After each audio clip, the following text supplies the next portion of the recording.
Has anyone ever accused you of acting like you're the center of the universe? Maybe you were 10 years old upset that your mom wouldn't take you to buy candy, or you were so focused on an upcoming project that you totally forgot to wish your coworker congratulations on their promotion. It happens to the best of us. Most of us are wired to be a little selfish. We evolved to survive, after all. Airlines even tell us to secure our oxygen masks before our children's. But being reprimanded by our parents or a friend for being a little self-obsessed is different from feeling like we are truly the only person who exists. What would that be like?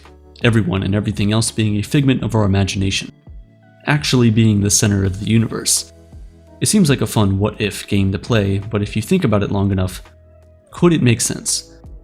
Are you sure the phone you're holding in your hands is even real? Could you be certain that the woman you just bought a coffee from was indeed there? The only thing we can be certain of is our own mind. At least that's what the philosophy of solipsism tells us. Solipsism is an extreme type of skepticism that anything external from our minds does not exist. The outside world, other people, their thoughts and emotions simply don't exist outside of our perception of them. Solipsism is presented as an explanation for what the external world actually is. It basically says it isn't anything. It's make-believe, imaginary, literally in our heads. The house we live in, the people we love, the car we drive, and the food we eat, they are our perception. The sky, the moon, the whole solar system are merely figments of our own minds. Solipsism equates the existence of anything with one's personal experiences, thoughts, emotions, and behaviors. They are the only things we can be certain of as individuals. It tells us that we are, indeed, the center of the universe. Many philosophers have argued similar ideas to solipsism, trying to solve the gap between our perception of things and their actual existence. For example, George Berkeley similarly wanted to know if things we did not see actually existed. He asked the classic question, if a tree falls in the woods and there's no one around to hear it, does it make a noise? He answered, no, that something, like the noise the tree makes, only exists if someone can perceive it. But he didn't go as far as solipsism takes us. He felt that solipsists were actually absurd. He reasoned that if a solipsist thinks their mind is the only thing in existence, then it can't be perceived by anything or anyone else. If it can't be perceived, then it cannot exist. If the only thing that existed was the mind and its perception, then the actual world wouldn't be there, and then we'd be what? Nothing?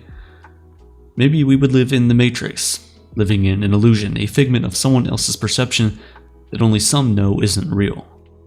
But the thing about the idea of the Matrix, or for that matter, solipsism in general, is that it doesn't really appeal to common sense.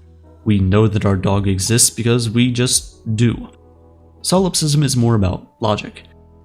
We can think to ourselves, I only have direct access to the contents of my own mind, sensory experiences, thoughts, and memories. These contents are completely private. I might share them, but no one really knows them besides me. At the same time, I'm unable to access anyone else's mind, so I can only infer their existence indirectly. Therefore, the only thing of certainty is that my mind exists. We can't logically assert anything else, so we end up sealed in this prison cell of our perception of the world around us. We experience our own mind in every single moment of our lives, but simply assume that other people are having the same lived experience. We will never be sure that they actually possess thoughts and emotions like we do. Solipsism teaches us that we should be skeptical of everything, like the security of our data. Data brokers know everything about you, like your name, your house address, and even your social security number. Scammers then find this information during data breaches, and that's why you get all those spam messages in your inbox. The good news is that you legally can ask these data brokers to delete everything they know about you. The bad news is that doing it yourself is a very long and tedious process. You need to email every single data broker yourself and request that they delete all the information they have about you. You then have to go through all the hoops and reply to all their objections and fight desperately for your own privacy. But Incogni can help you guarantee your privacy the easy way. All you have to do is create an account and grant them the right to work for you. And that's it. Incogni will reach out to data brokers on your behalf to request all your personal data be deleted and deal with any objection from the brokers. It's that easy. To get started, sign up using the link in the description. The first 100 people to use code APERTURE with the link below will get 60% off Incogni. It's completely risk-free for 30 days, so I encourage every one of you to at least give it a try, and if you're not happy, you get a full refund. Back to our story. Natural selection gave us the capacity for theory and the ability to intuit other people's emotions and intentions, It also gave us the ability to deceive one another in fear that we are being deceived. Ironically, wouldn't the ultimate deception be pretending to be conscious when someone is not? Solipsism prevents us from knowing if this deception is actually happening by reminding us that the intentions of other people and things can never truly be known. We lack what neuroscientist Christoph Koch calls a consciousness meter, a device that would measure consciousness in the same way that a thermometer measures temperature. Without any sort of instrument, we rely on our own preconceptions that other human consciousness is akin to our own. Because the elusive consciousness meter is an impossibility, theories of consciousness like solipsism are endless and completely speculative. There are different degrees of solipsism that answer that question. For example, metaphysical solipsism tells us that definitely the self is the only existing reality. But then there's methodological solipsism, which goes even further and says that the brain is actually a part of the external world because it only exists in response to what is on the outside. In this branch of the philosophy, the only thing that is certain are thoughts. Therefore, we can reject solipsism but still understand that the feeling of being estranged from others and perhaps confronting the idea that we are alone. There's no way to know if what we perceive exists outside our minds. Could we fully be dreaming of our world? Solipsism tells us that we might be. It rejects the idea that we can assume the existence of other people's consciousness and presents something known as the problem of other minds. The problem of other minds is the basis of solipsism. It says that since we can't enter other people's heads and see the world from their point of view, it's impossible to prove that they exist. We can't feel their sadness, anger, or joy. We can, though, understand that our emotions are real. When someone dies, we feel the pit of deep grief inside of us. When we fall in love, it feels like an explosion inside our consciousness. We know that these feelings are real because, well, we feel them. But what about other people's feelings? One of the criticisms of solipsism is its close relation to narcissism. Recently, it seems like you can't go on your phone, watch TV, or even have a conversation with a friend without the idea of self-care coming up. For some, this might just mean a weekly yoga class or enjoying a face mask before they go to bed, but the line is thin between extreme self-care and self-worship.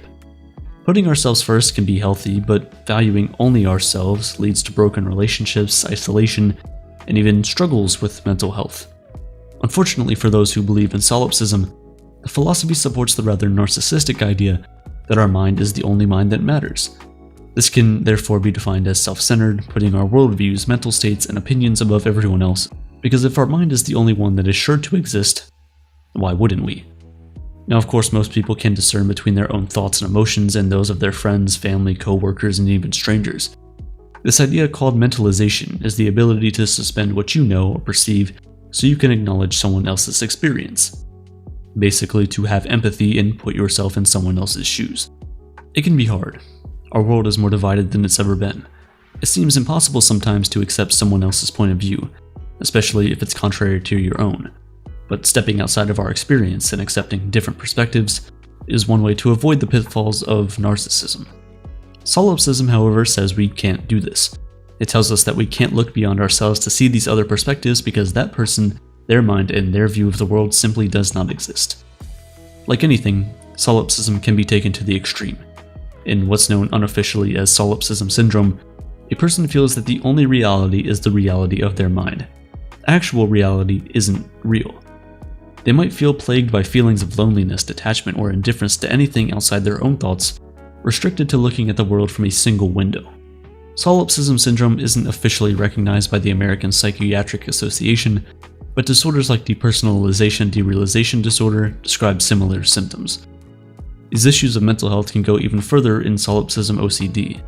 When someone has OCD, they have intrusive thoughts, urges, visions, and fears that preoccupy elements of their life.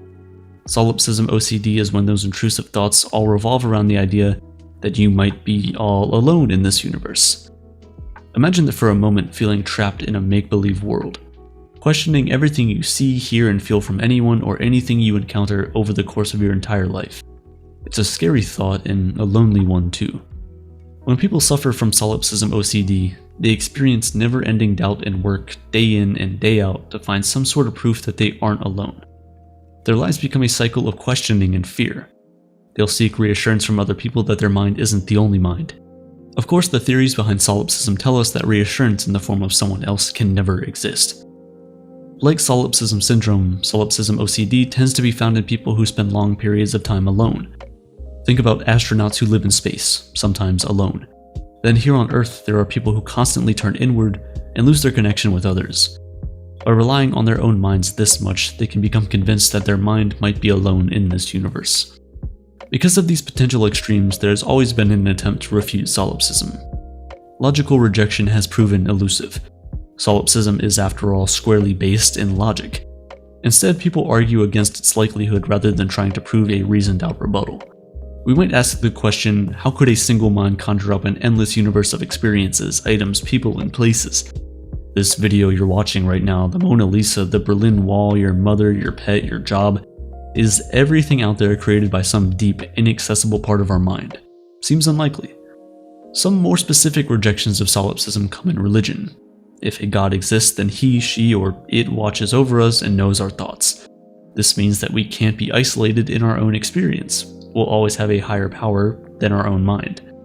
Art also offers a counter to solipsism by striving to tell us how someone else feels. Art presents opportunities for empathy. Art even explores the depths of one's own mind just like solipsism does. In Charlie Kaufman's film I'm Thinking of Ending Things, other people are just projections of the disturbed protagonist. Kaufman asks us to think about what it might feel like to question the existence of everything but ourselves. Art is a way of venting our own anxiety about the idea that we might be alone in the world. And perhaps that venting is our way of avoiding narcissism or something even worse. What might be the ultimate rebuttal to solipsism? Maybe love. Love is transcendent between two minds, and it's the feeling of knowing someone else from the inside and feeling like they know you in the same way. This extreme emotional connection breaks the barrier between two consciousnesses. However, even in love, that barrier can come back up just long enough to remind us that we are, indeed, separate from the other person. And in that moment of separation, do we come back to your existential question? Are they all in our head? But without descending into existential fear, what can we take away from the ideas behind solipsism? We can understand that we will always face the limitations of our own reasoning. We can't refute an idea like solipsism, so we just have to let it exist as a possibility. We can't escape our own minds, we can't step outside ourselves no matter how hard we try. And we'll only ever experience life with the minds that we have. But maybe that's reassuring and even motivating. That we only get one mind, so we might as well embrace it and use it to its full capacity. With that one mind, might we diffuse the power of a singular idea like solipsism? Because solipsism demands certainty. It sets unrealistic expectations for knowledge. Maybe we can't rule it out, but we can't rule out a lot of stuff, like Bigfoot or aliens.